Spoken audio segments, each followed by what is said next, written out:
thank you for joining us. To give you an idea, Christian had to travel an hour to be with Mr. Miike. There was the train service is disrupted in Tokyo. He had to drive. This was very difficult putting together, and we may be interrupted at any moment by a blackout.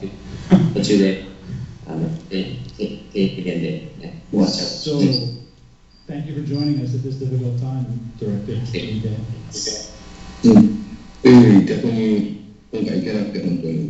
Yeah, more so, I'm really sorry I just can't be with you all today. Don't thank me for being here. I'm just really sorry I couldn't be there with you guys. We understand. I think everyone here understands what Japan is going through at the moment. So, I wanted to just jump in and ask you a few questions about the making of the film.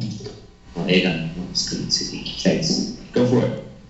This is one of the biggest films you've ever done in terms of international exposure and the production of it. You worked with Academy Award-winning producer Jeremy Thomas and Koji Yakusho, the lead actor who's been in many international productions. What led to this? What led to you from being... We're watching 13 of your films this week. What led you to from films made for the video market to genre films to all kinds of genres, small films, large films, to this, which is probably going to be your biggest film worldwide yet?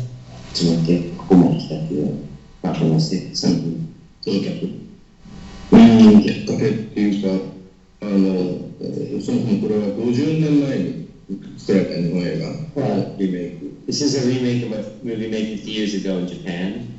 I was 3 years old at the time when it came out. Of course, I did not see the film when it came out.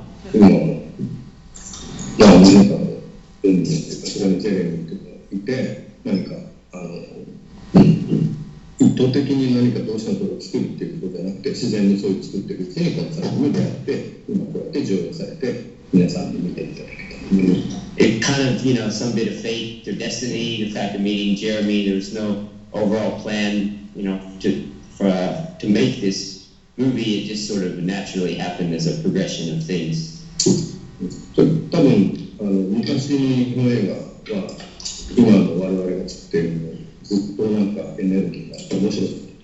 It's probably one of the interesting things that maybe older Japanese films have much more energy and they're just much more interesting than the films that are currently being made now.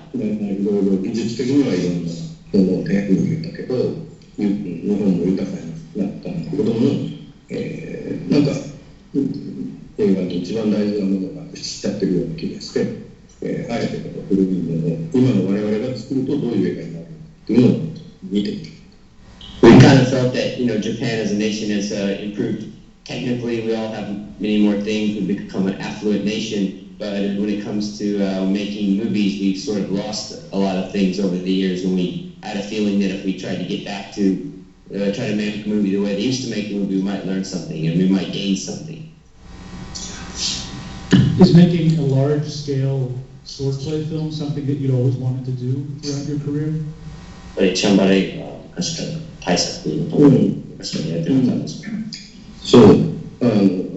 Yes.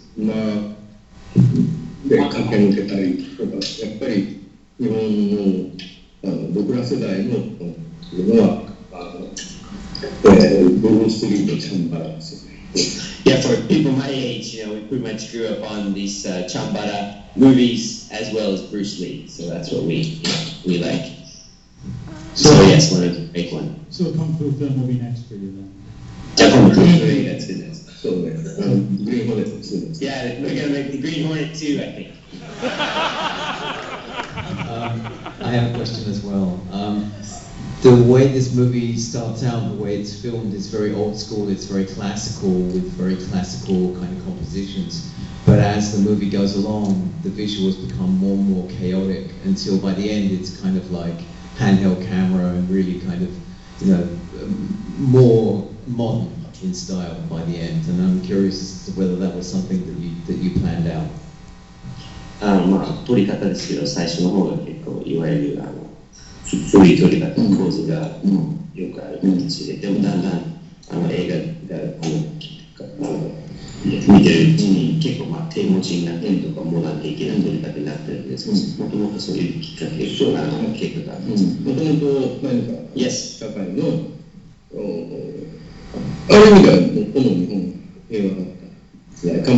Just maybe to start off to say that maybe Japan was in a state of peace at the beginning. 侍としての生き方っていうのが確立されてて、でもそこにやっぱりSamurai had a certain way of life that was defined and it was more peaceful. どっか長く平和を作っていること自体にどっかやっぱり無理がその政治に働き出して、ここからこの物語の後侍たちが侍文化が終わって日本は西洋化していって軍備を整えて今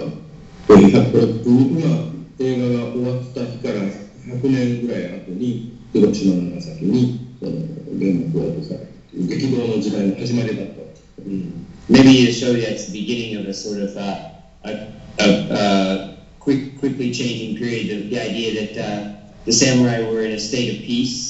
That maybe the peace cannot be maintained for too long. That you sort of show the impossibilities for politicians to maintain peace for too long. The samurai were, eventually taken out of living, and Japan was westernized. At the end of the film, add 100 years, and in history, and you got Hiroshima, Nagasaki. So it shows this sort of, quick and fast change that Japan went through in the filming as well. But I hope that makes sense. それからいろんなことを日本人も経験して、もちろん平和を多分求めているんだけど、それでも何か武器を捨てられない。それがやっぱり映画のラストシーンのその若い侍が刀を捨てようとしたんだけど、どうしても捨てられないですと思っているっていう。Yeah, so also the Japanese people have, gone through many kinds of experiences, maybe currently and in the past. Of course, everyone wants peace, but there's something that keeps people not wanting to get rid of a weapon. So at the end of the scene, you see Yamada-san tries to throw his weapon down, but there's something about, he stops himself and says, for some reason I must keep this. Yeah. Another question. By the way, the voice you're hearing is Gavin Smith, who is one of the programmers for the Film Society of Lincoln Center and the editor of Film Comment magazine. So last question before we invite questions from the audience. One of your a movie you made about 5 or 6 years ago, The Great Yokai War, was the first movie I saw by you that made me feel very moved emotionally. It was very touching. I maybe cried. And tonight's film, 13 Assassins, is also a very emotionally touching film in a way that I don't feel your films have been in the past. Is there a new kind of kindler, gentler, kind of more emotional Takashi Miike coming out here? 初めて監督の作品がこのfilm前に妖怪大戦争に行って、その時に結構感動して、泣いたかなと思ったけど、今回の作品も見てなかったですけど、ものすごく感動して、泣きそうだったけど、やっぱりこれからの最近の三池監督いわゆる感動的なの変化ですか、監督的な変化なのか、昔の作品とか。ただやっぱり振り子みたいに最初こっちで逆の方向にも行ってみたいし、自分のスタイルっていうのはあんまり自分自身に映画監督って大体はそれとらわれて俺の映画はこういう映画だってそういうスタイルをなくして、その時に、やりたいものをやっていくっていうのがで自分らしさっていうのはあんまり映画に求めないと自然にやるっていう。今たまたまそっちに触れてるんでこのリバウンドがもっとくるんでもっと強烈なものが作れるようになります。Not necessarily. A lot of directors try to essentially define their style and say that I'm this or I'm that. I just try to take what comes along and do what I want and try to get as much out of me and don't be showing my style as a director. I just try to do what seems to naturally come along with the progression. So I might rebound and come back with something that's even more violent or even more, appalling the next time around. We can certainly hope so. 期待してますよ、その曲。ただね、最新作撮り終わったやつは、子供向けの、レッツゴー忍者キッズ。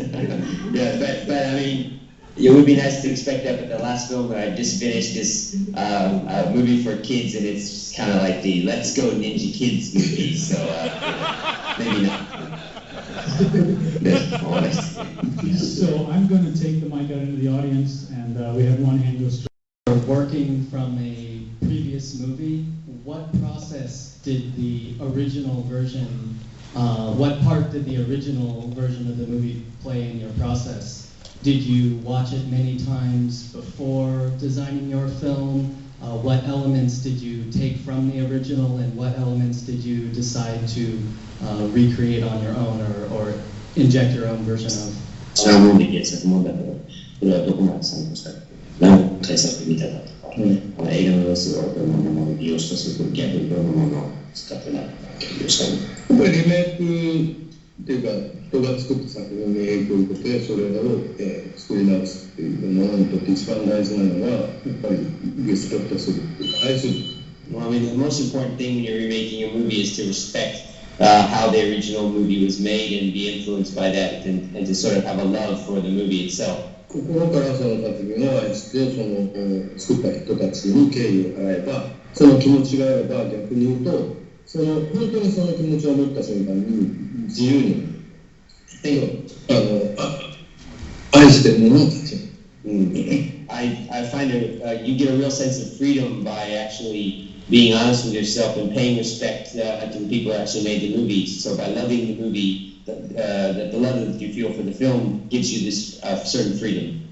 だから何かを変えようとか、ここいらないとかっていう、あんまり意識せずに、もう一度その一から脚本を作ります。その結果、非常にストーリー的なリポートになるし、そこに何か自分らしい変化とかっていう、その自分らしさみたいな小さなことにはこだわらず、作った。とにかくこの作品は、もう